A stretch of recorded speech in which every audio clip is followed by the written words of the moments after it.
Trump, chers collègues, s'est félicité d'avoir réuni le président Tshisekedi et le président Kagame à Washington le 4 décembre pour la signature des accords de Washington et du cadre d'intégration économique régionale. Il s'agissait là d'un signal clair et d'un effort en faveur de la paix. Toutefois, les processus de paix nécessitent que les parties honorent leurs engagements au titre de ces processus. Les États-Unis sont profondément préoccupés et extrêmement déçus au vu de la reprise des violences dans l'est de la RDC. J'aimerais aujourd'hui vous présenter des informations supplémentaires quant à l'ampleur et la sophistication de la participation du Rwanda à l'évolution de la situation dans l'est de la RDC. Depuis 2021, le Rwanda contrôle son intermédiaire, le M23, et l'aile politique du M23, l'AFC, et a contrôler le M23 et l'AFC afin d'arriver aux objectifs géopolitiques du Rwanda dans l'est de la RDC.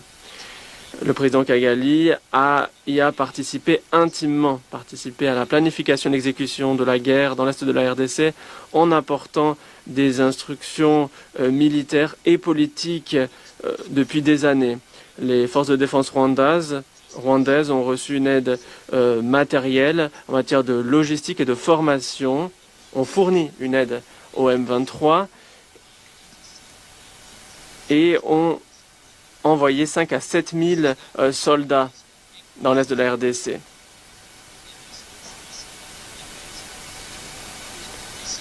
Ces derniers mois, le Rwanda a déployé plusieurs missiles sol-air et des armes sophistiquées dans le nord et le sud Kivu afin d'aider le M23 dans son conflit face à la RDC. Le Rwanda et le M23 ont entamé leur offensive le week-end dernier afin de prendre Uvira avec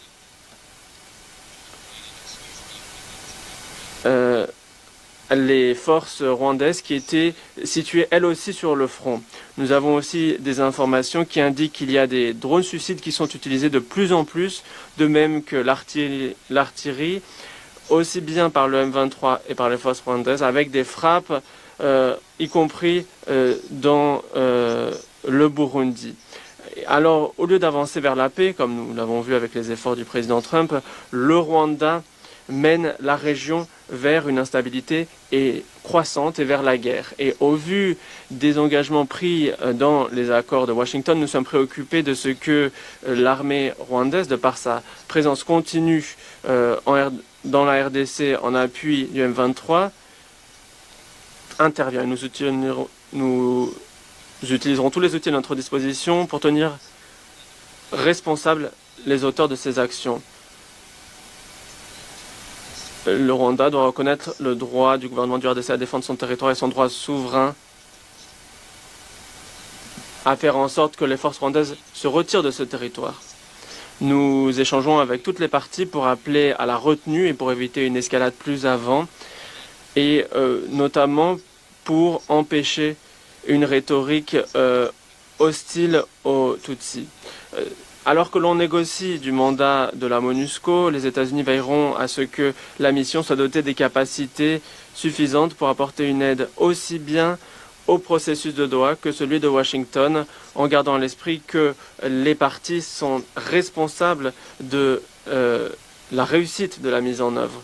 Et nous comptons sur le soutien de ce Conseil à l'heure de négocier ce mandat.